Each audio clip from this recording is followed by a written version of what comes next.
Okay, I will start giving some key information. First of all, Happy New Year to everyone. Welcome to the Neonatal Hemodynamics Targeted Neonatal Echo Foundation's curriculum. This is the first session we have in 2025, so it's going to be extremely exciting. Before presenting the upcoming presenters, I just want to give a few key information for everyone. First of all, I do want to mention a bit about the format so everyone is aware. We are starting with a webinar, which is open to a broad audience, and our presenters will have presentations on a key hemodynamic aspect of the practice. And after the presentation, there will be the opportunity to ask questions via the Q&A box. So please make sure to put your question via the Q&A box so that we're able to ask these to our presenters. Following that, there will be a smaller session really geared for our trainees, fellows, young faculties in neonatal hemodynamics. And for that, there will be a specific link that will be sent to the panelists, which include the presenters as well as the fellows and young faculties. So please make sure to log on the second part, which will not be recorded and which will be interactive with our presenters. On this note, I also want to mention that the Neonatal Hemodynamics and TNE Foundation curriculum is supported by an unrestricted educational grant from Mallinckrodt Pharmaceuticals. So big thanks for them to supporting that. We are accredited by the Royal College of Physicians and Surgeons of Canada in order to have Section 1 maintenance of certification credits. And then importantly, please scan the QR code and fill up some of the surveys and evaluations following this session so that we can use that to continue to bonify the curriculum and program as we use that to tailor the presentations and topics as well as the formats. So on this note, I really want to thank our two presenters today, the first ones of 2025, who will be presenting in the pharmacology of hemodynamics. We have Dr. Christopher McPherson, who's a PharmD, graduated from the University of North Carolina School of Pharmacy, completed a fellowship in neonatal pharmacotherapy at the Women's Hospital of Greensboro. He practices as a clinical pharmacist in the neonatal intensive care unit at St. Louis Children's Hospital and serves as an associate professor in the Department of Pediatrics at Washington University School of Medicine. His primary employment is as a medical science liaison for SOBI Inc. We also have Dr. Irina Prelipcean. She is a staff neonatologist at the Golisano Children's Hospital and Associate Program Director of the Neonatal Perinatal Medicine Fellowship Program and Assistant Professor of Pediatrics at the University of Rochester. She has trained in targeted neonatal echocardiography and is developing her research in hemodynamics and in biomarkers involved in neonatal brain and adrenal dysfunction. So on this note, thank you both for putting together this presentation, and the floor is yours.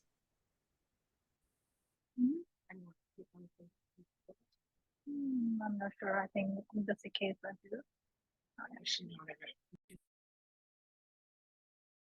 Right. Thank you so much, Gabrielle. Thank you for this opportunity. And I want to say hello to all the friends I see online.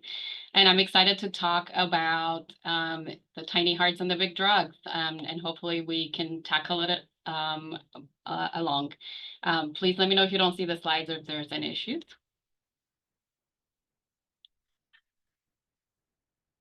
All right, so I have no conflicts of interest, but this is my one big disclaimer that the recognition that being a neonatologist and managing a sick neonate with circulatory failure is much like being a chef cooking a very delicate dish with limited ingredients and a very incomplete recipe.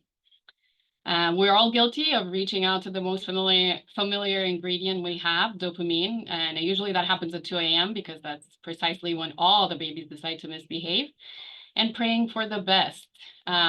but we are doomed to fail in some babies because in situations of high risk for circulatory compromise, there are a range of hemodynamics. And what's logical in that sense is not is to define individual hemodynamic in a baby and then apply therapy based on this individual findings. If we apply the one size fits all, of course, we are doomed to fail.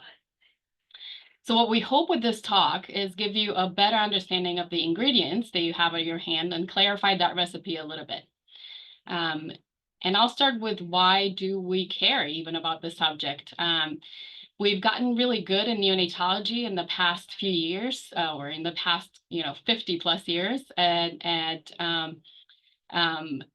improving our preterm respiratory care in such way that the greater proportion of death occur not because of respiratory causes like they used to be in the past, but more to episodes of sepsis, neck, where impaired kind of myocardial function and failing peripheral vascular control make circulatory failure the final mechanism of death. There's good, ample evidence that hypotensive babies have worse neurodevelopmental outcomes, and treating that improves survival. However, the use of antihypotensive medication in a kind of regimented fashion, the one-size-fits-all kind of fashion, it's associated with an increased risk of death and neurodevelopmental impairment. Also, when it comes to cardiac health, we've known for a few years now that forward preterm babies grow to be young adults who have 17-fold increase in heart failure risk, and then one and a half fold increase in young ischemic heart disease. And although we don't know exact mechanisms behind this, we can presume that some of the NICU cardiovascular management is potentially a modulator for those. And if we practice neonatology for a little bit, we know that our preemies, our babies in general are exposed to at least one vasoactive medication in their lifetime. About 30 to 40% of them are exposed to medication. So we are using them often in the NICU, and it's important to know how to. I think I'm preaching to the choir for this group specifically regarding the clinical impact of a hemodynamic precision. But I definitely wanted to highlight several publications that came out recently from centers in the US and Canada. All right. That support, and it's exciting that they support the significant clinical impact of hemodynamic appraisal for critically sick neonates in the NICU with improved mortality, reduced kind of mortality across the board. And we can't have a talk about big drugs, about precision hemodynamic without highlighting some of the cardiovascular physiology concepts. So I'll go to just quickly. You've most likely seen a version of this slide, but the aim of circulatory competence is to maintain cellular metabolism, and you and I have a redundancy in delivery that's imperative for our ability to tolerate stress. So our normal oxygen delivery to oxygen consumption is about 5 to 1.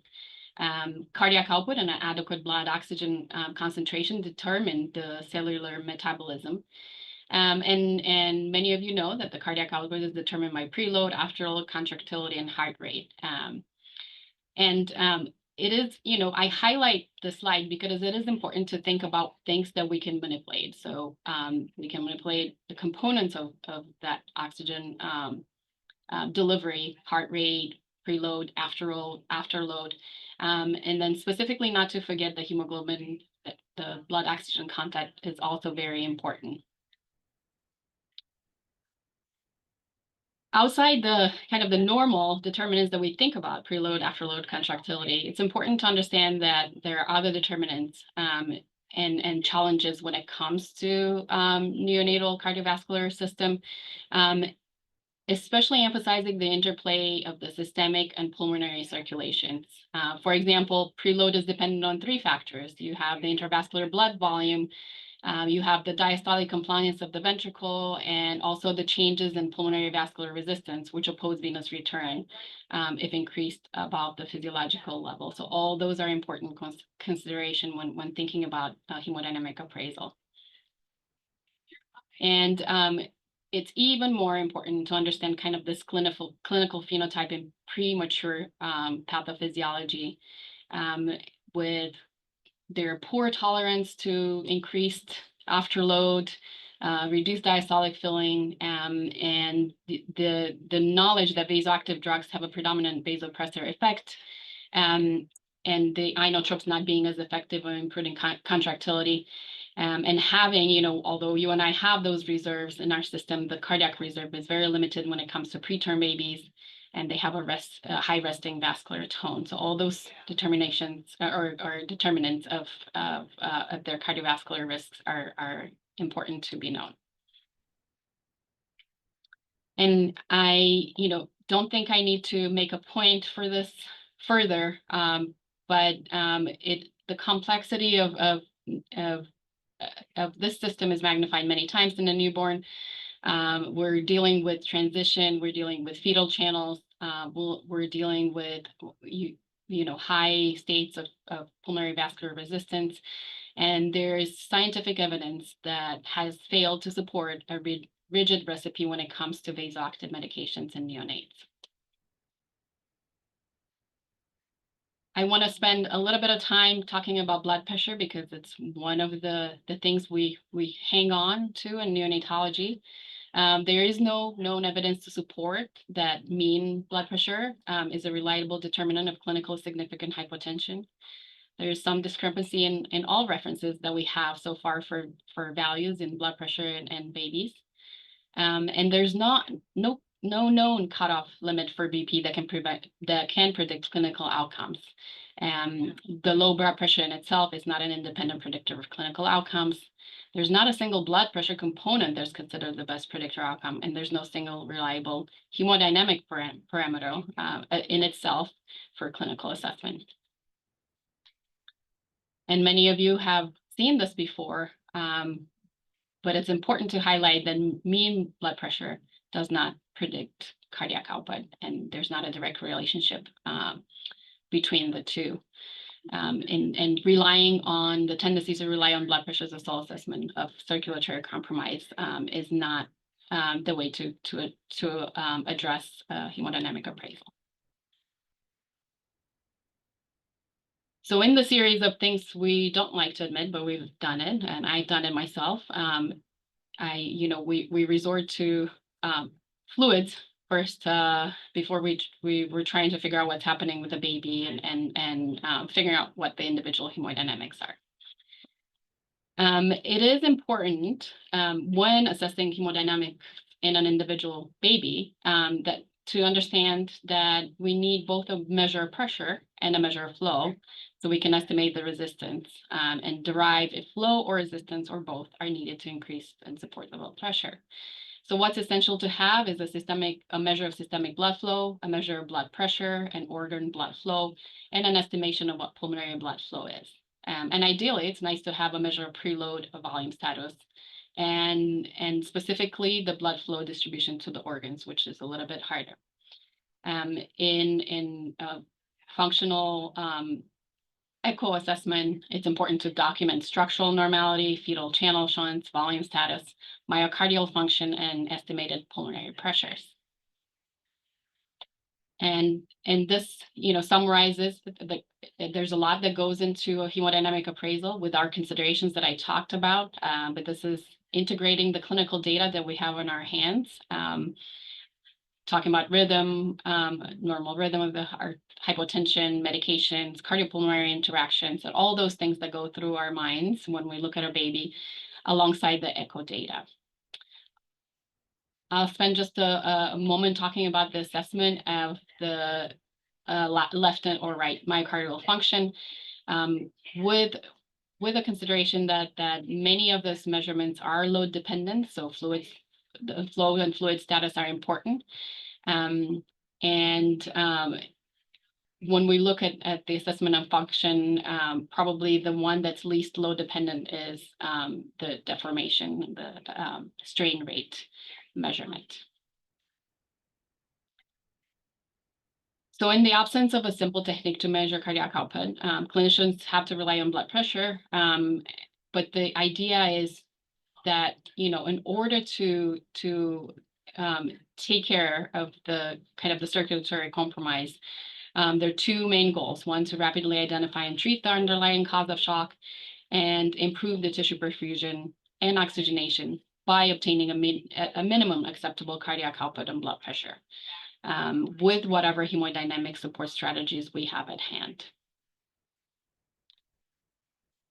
There are four basic mechanisms that we have to keep in mind, and those are reduced intravascular volume, so low preload, obstruction of the circulation, that's a high afterload state, the loss of vascular tone or distributive disorder in the peripheral circulation, and the intrinsic or extrinsic compromise of the myocardial performance. And just to note that microcirculatory shock is also a condition that we can have in babies where the microcirculation failed to support the oxygenation of the tissue, even with normal systemic hemodynamics. So I'll take a few clinical scenarios to try to go through some and identify some hemodynamic phenotypes. So we have a 24-weeker, 500 grams preterm labor and admitted to NICU after delayed cord clamping. The APGARs are 7 and 9. There's no maternal risk factor. Intubated in the delivery room. Soon after admission, we noticed systolic hypotension.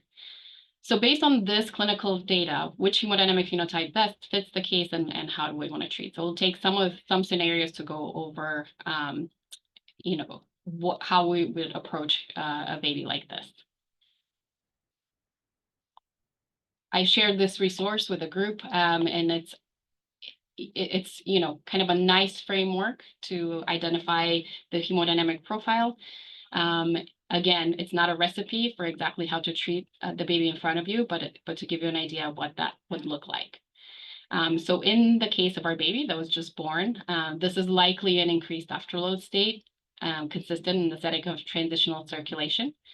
Likely, we don't have to do anything. We can wait and maybe have to support contractility with dobutamine. This is one of the cases that we may guess kind of the pathophysiology or the hemodynamic profile even before we have the echocardiographic data. That's not the case for all the babies. But we, of course, have to confirm that what we think clinically is correct and the hemodynamic profile is correct. Now moving on to another scenario. So we have now X28-weeker. It is, we're now 31 weeks, have abdominal distension, dilated bowel loops, pneumatosis with on abdominal x-ray, is hypotensive with delayed bonding pulses. So let's again think about what, based on this clinical data, which hemodynamic phenotype best fits this case and how we may approach the treatment in a baby like this.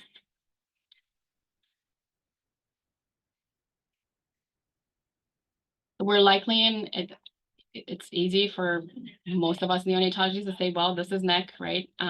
We're likely in a state of a septic shock, warm, because we have bonding pulses.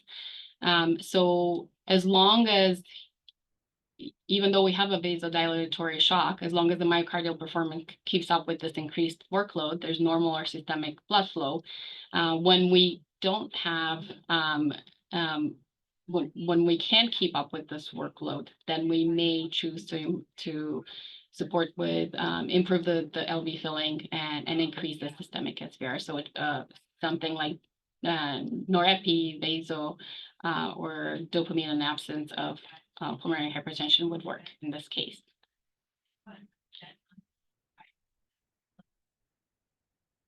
Another scenario where we have a preemie baby, 500 grams preterm labor, admitted to NICU, similar to what we had in case scenario 1.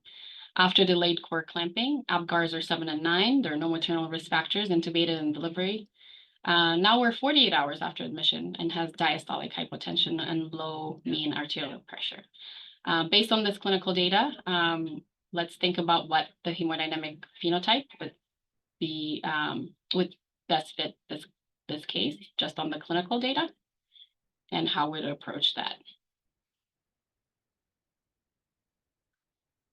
So this is most likely consistent with a baby who has a PDA physiology. In this case, the best treatment would be shunt mitigated strategies. Trick question, and a little bit of a tricky scenario. These are, again, scenarios that are based on just clinical data to try to identify, before we even have more of the echo criteria, the hemodynamic phenotype. So let's try to learn a little bit more about the ingredients we have at hand, so then we can integrate in some more complicated or a little bit more complex cases. And this is my summary of the big drugs. But thank God we have Dr. McPherson to delve in a little bit more about, again, what we have at our hands to help babies. Yeah, thanks so much. So I do think this slide does a phenomenal job of summarizing the place of these drugs in the current neonatal paradigm. I want to emphasize in this portion of the lecture that the pharmacology is relatively straightforward, and definitely by comparison to the physiologic and diagnostic complexity. So if you, as physicians, can get your skills optimized on those fronts of diagnostics, application of the pharmacology should be a small hill to climb after that. So let's look at the available data for these agents. We're going to try to tie together receptor activity with pharmacologic activity of the drugs, and then therefore clinical impact based on the data we have available. So this phenomenal slide from Reagan Geisinger shows the applicable adrenoreceptors that you should be familiar with when you're thinking about this pharmacology. Alpha-1 receptors in the heart increasing contractile force, beta-1 receptors increasing heart rate and having an even more dramatic impact on contractile force. Alpha-1 receptors also exist in the peripheral vasculature and are potent vasoconstrictors, as are alpha-2 receptors in the peripheral vasculature, which exert that effect through increasing norepinephrine release. And then finally, beta-2 receptors in the peripheral vasculature causing vasodilation through decreased vasoconstriction. So thinking about the most common vasoactive medications in the neonatal intensive care unit, we first think about dopamine and epinephrine. Dopamine acts at moderate doses as a beta-1 stimulant, increasing cardiac output. And as you increase the dose, you pick up alpha-1 receptor stimulation and have vasoconstrictive effect. This contrasts with epinephrine, that at lower doses is a profound beta stimulant, both beta-1 and beta-2 receptors, but at relatively low threshold doses. So I categorize those as medium doses here. You get a profound vasoconstrictive effect, both through alpha-1 and then postsynaptic alpha-2 receptors. We do actually have randomized controlled trials that compare these two agents in preterm babies, and you can see that they both reliably, at moderate doses, increase mean blood pressure by increasing systemic vascular resistance. The right side of the slide is incredibly important because it highlights the physiologic paradigm that Dr. Prelipcean described so eloquently in her initial slides. So you can see that in these same babies, they're all having dramatic increases in mean blood pressure after initiation of these vasoactive agents. Some of them have tremendous response in terms of cerebral intravascular oxygenation. These are very positive responses. However, these poor babies on the lower end have dramatically negative responses to this increase in mean blood pressure. So although the drug is reliably doing what you want it to do, that can have a very positive or a very negative impact on the baby's physiology, depending on the underlying cause of their systemic hypoperfusion. So please keep that in mind. When you're comparing these two drugs head to head, what are the differences? As I said, effect on mean arterial pressure is identical. However, epinephrine has a profound impact on heart rate via beta-2 receptor stimulation, thinking back to that initial slide. So you will see tachycardia with epinephrine that you don't see with dopamine. Epinephrine also drives up serum lactate levels via beta-2 receptor stimulation in the liver and increases blood glucose via a similar mechanism. So when we're contrasting these two drugs as vasoactive agents, the standard approach in neonatology for decades has been to grab dopamine because it has similar vasoactive properties with a lower adverse effect profile at vasoactive doses. Now, this doesn't speak to epinephrine as a inotrope at lower doses.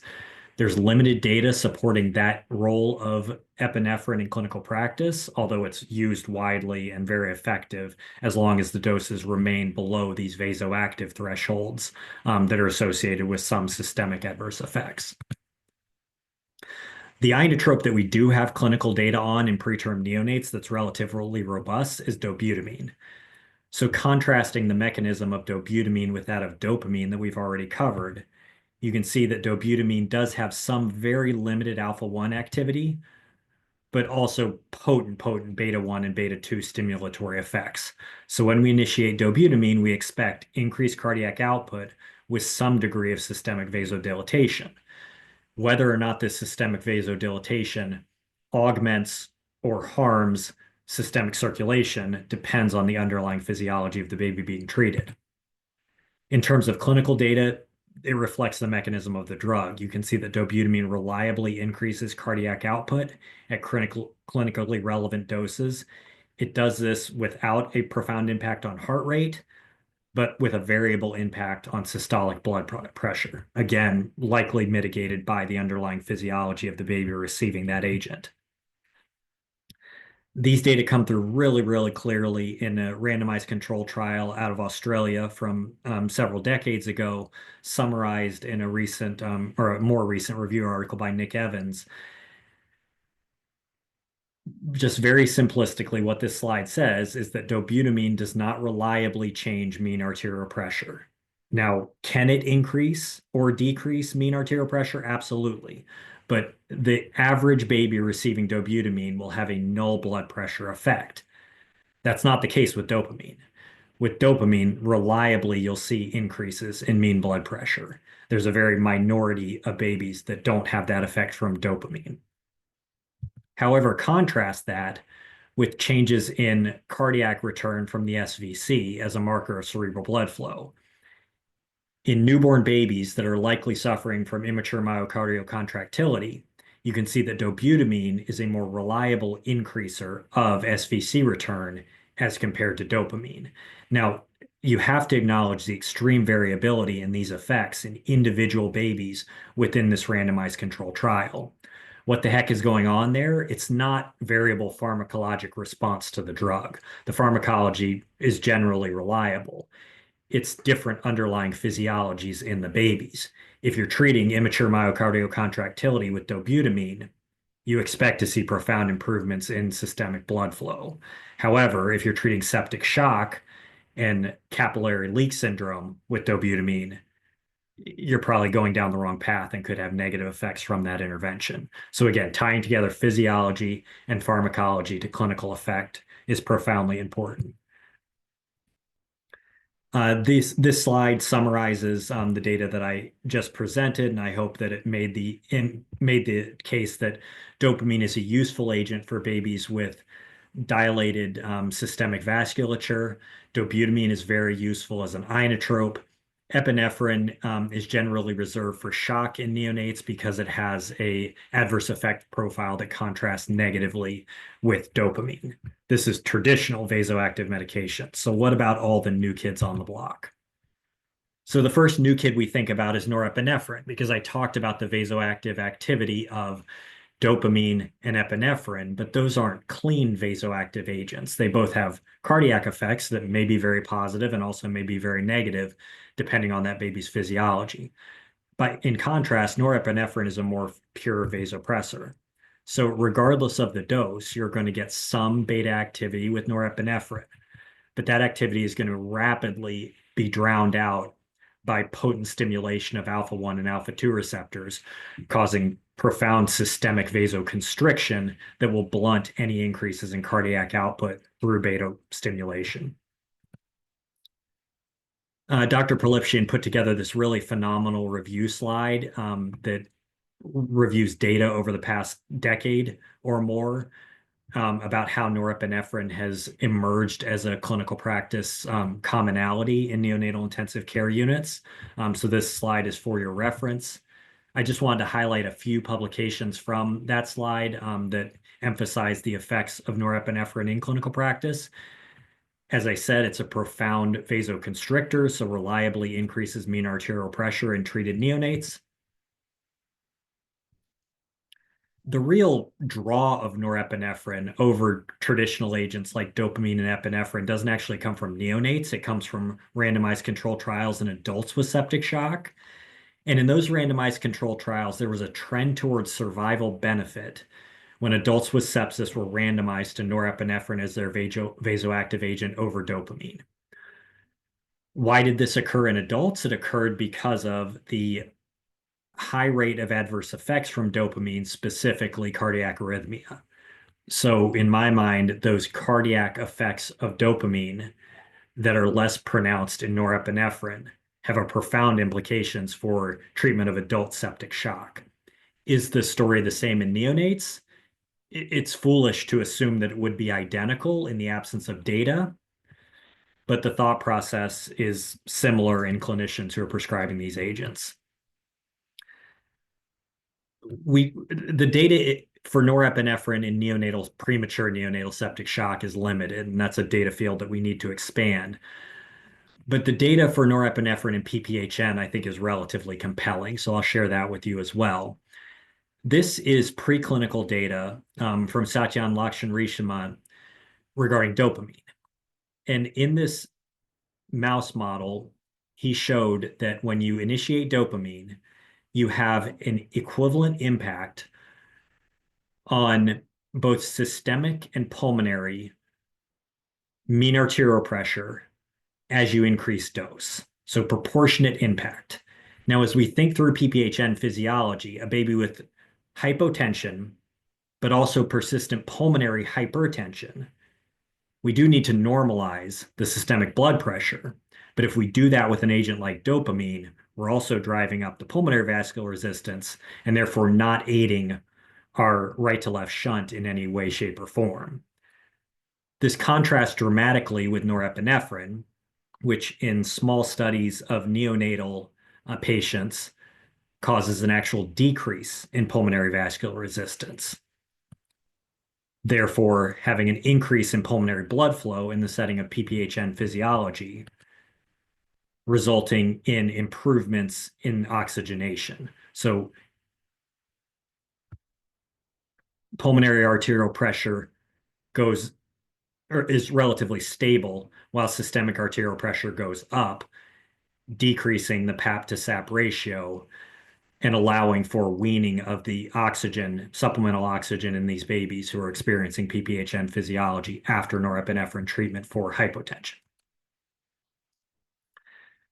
If norepinephrine is compelling for this indication of PPHN, then vasopressin, as an even newer kid on the block, is really exciting.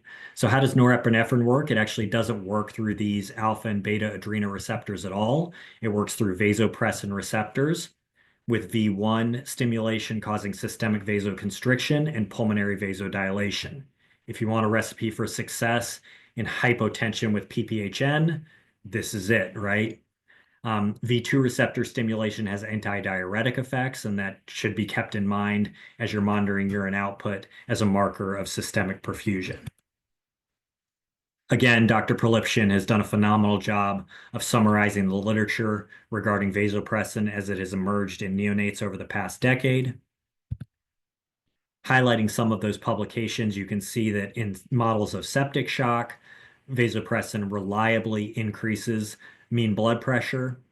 Remember the mechanism. If I can flip back a few slides, you don't have to stimulate adrenoreceptors. So regardless of the cortisol status of the baby, vasopressin can exert a systemic vasoconstrictive effect, whereas dopamine or epinephrine may not because of adrenal insufficiency.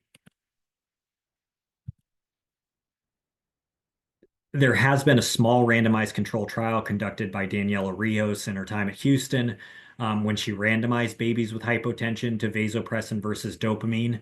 Those results are preliminary but promising. They showed that both drugs exerted a similar vasoconstrictive effect in premature neonates, but vasopressin did it with a much less profound impact on heart rate as compared to dopamine. Flipping over to the PPHN population, which I think is the most compelling in terms of vasopressin use, you can see that in neonates with PPHN, vasopressin reliably increases mean arterial pressure, but it does that in a systemic over pulmonary fashion. So you're getting a profound systemic vasoconstriction with systemic vasodilation, which will hypothetically dramatically improve or flip that right to left shunt.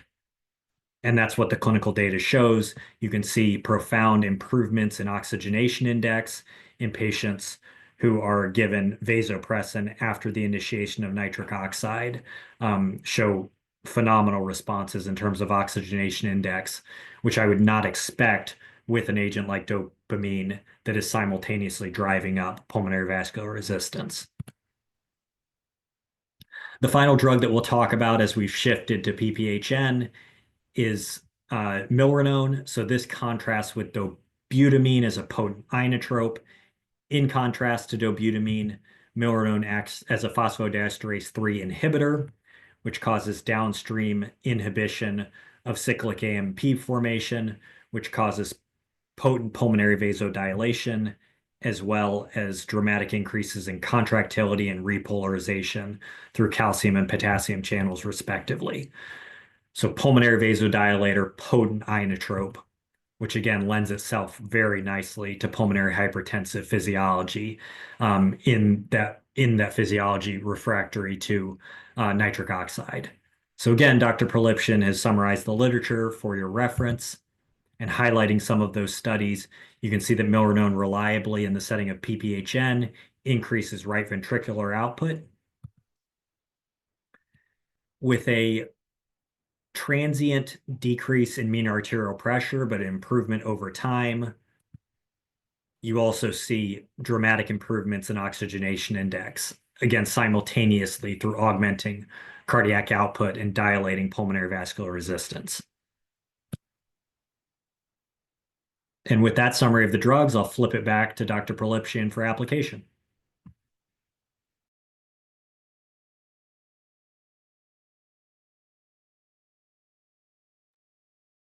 Thank you so much. Another one in the series, things we don't like to admit, but we've done. We talked a little bit with Dr. McPherson that did an excellent job talking about epinephrine. We've all been in the situations of having to push epinephrine and praying really hard. So one of the questions that we posed ahead of the lecture was to describe the stepwise approach to initiating and titrating epinephrine in a hypotensive neonate. We probably outside dopamine and dobutamine, epinephrine is one of the third used so far in our NICUs. And I would say and hope Dr. McPherson agrees, you would start with epinephrine of 0.03, titrate every 10 to 15 minutes based on the blood pressure and perfusion. Now, keeping in mind what it was nicely highlighted during the review of Vasoactives, that at doses less than 0.05, not a lot of evidence, but still at the lower doses, we get more the beta stimulation, the inotropy, with increased in cardiac output and potentially reduced in PVR and SVR. And then we have kind of a gray zone between 0.05 and 0.1, but definitely above 0.1 micrograms per kilogram per minute. It stimulates the alpha receptor, so you get the increase in SVR and also the PVR, and may reduce the cardiac output in those. Obviously monitored carefully for side effects and adjusting the dose as needed, or going to a different vasoactive medication. Let's take another clinical scenario and try to think about some of the things that we learned about the vasoactive medication. So now we have a 25-weeker, poor perfusion, high lactate, who requires increase. So we started with dopamine. Why? Because that's what we did. Increased dopamine to 15. The heart rate is now 190, and there's a refractory hypotension. So based on this clinical data, what hemodynamic phenotype best fits the case, and then kind of thinking out loud what we do next, we would add something, increase dose, or even stopping therapy. So I think we agree that that at this point in time, we're refractory, we're in circulatory failure, we're not meeting the demand of the tissue. And somehow we have to restore some cardiac output and some circulation, and may or may need some volume support and other vasoactive medications. So what we could potentially do is maybe decrease the dopamine dose and use some volume. And if we are in trouble at that point in time, vasopressin would be maybe useful to avoid the chronotropy, as Dr. McPherson emphasized, to be able to increase that augmented that preload. So how do we initiate, titrate, and stop vasoactive medications? I would say what makes sense is to start low, go slow, and look for the signs of effective, not just effective response, but physiologic response. And then think about why we're not responding, or not just responding, but we have an undesired effect. So did we select the wrong drug that doesn't fit the pathophys that we think we have in front of us? Do we have severe acidosis? Do we have suprarenal or adrenal dysfunction? Is there something in the lung, so a coexistent parenchymal lung disease that we have to address in a different way? And do we have an overlap of multiple physiologic mechanisms? And for you out there who do frequent hemodynamics assessment, you probably know that happens quite a bit of a time. So trending clinical and echo findings frequently in a very sick infant is key. Because of the potential of rapidly changing physiology. So now I'm taking you on another scenario. In the last few minutes, we have a full-term baby, non-reassuring fetal heart tones, delivered via C-section. They're poor APGARs. Cord pH is 6.8. You know, as I'm talking, you know what's happening. Intubated and cooling. A few hours after admission, becomes hypotensive, has metabolic acidosis, desaturations. Based on this clinical data, which hemodynamic phenotype best fits, and how would you treat? This is very difficult to identify based just on the clinical data. I would say this is a point in time where you need the clinical data, but you also need the pre-treatment echo to be able to identify what's going on. Any of those hemodynamic profiles can be true. And let's say this baby is a neonate with mixed phenotype of septic shock and acute pulmonary hypertension, and I threw in some RV dysfunction in there. So how would we manage this baby? We would begin with vasopressin and to improve the systemic vascular resistance, support systemic perfusion without getting the increased heart rate and having appropriate filling. Alternatively, we can use norepi. And then maybe add milrinone low dose to reduce pulmonary vascular resistance and improve right ventricular function while avoiding the excessive systemic vasodilation. Again, we have to monitor therapy effect. I'm not saying this is the only way to go, but this would be one approach. Monitoring the effectiveness of therapy, and then frequently reassessing all our clinical and echo data, and monitoring for those adverse effects that we may have.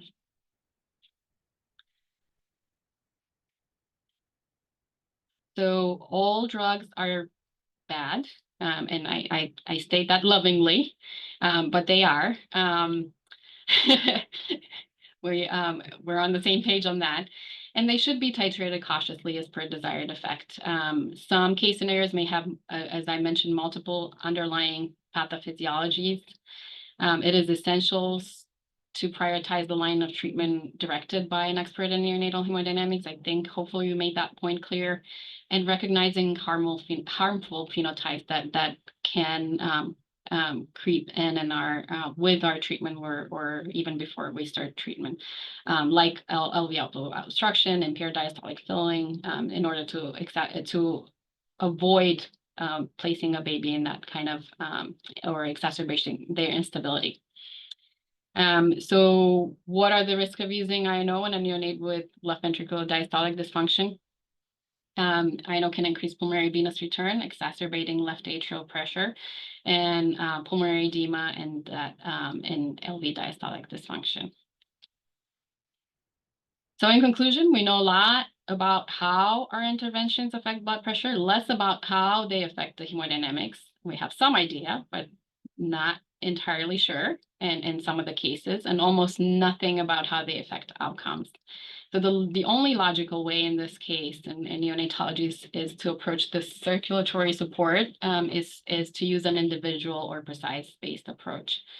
And we should try to define it, the individual hemodynamics, as accurately as possible. Sometimes we're wrong, even with all the tools that we have, and apply the logical treatment based on what we know about the effects and the interventions on physiology, and reassess, reassess, reassess.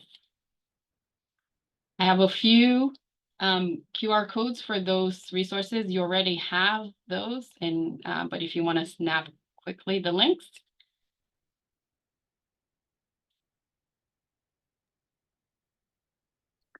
Perfect. And this is what Oh, we'll end just quickly. This is a stolen site from Phil Levy. I really like this recipe, and it kind of I use it clinically, so I have it in here for resource. And then our emails are, the top is my email, and Dr. McPherson's email is at the bottom. If you want to snap those quick, if you have questions outside this session. I like to end with the fact that we've grown so much in the past 50 years, and I'm excited to see where we're going in the next 20 years. Thank you. Fantastic. Thank you so much to both of you for such a comprehensive and really spectacular review of the pharmacology nested within clinical settings.